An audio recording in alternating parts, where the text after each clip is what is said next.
Congratulations to Shakib Khan for 25 years in film career. Silver jubilee হয়ে গেল, 25 বছর ধরে তিনি আমাদের বিনোদন দিয়ে যাচ্ছেন। শাকিব খানের শুরুটা হয়েছিল অনন্ত ভালোবাসা সিনেমার মাধ্যমে। 1999 সালে পরিচালক ছিলেন সোহানুর রহমান সোহান, কিন্তু তার শুরুটা কখনোই সফল ছিল না।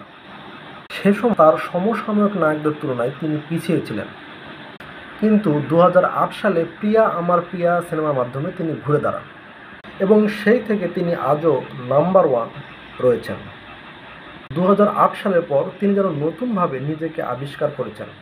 পেয়েছেন 4 বার ন্যাশনাল অ্যাওয়ার্ড এবং 8 বার মেরিল প্রথম আলো পুরস্কার, এছাড়াও অন্যান্য পুরস্কার তো পেয়েছেন।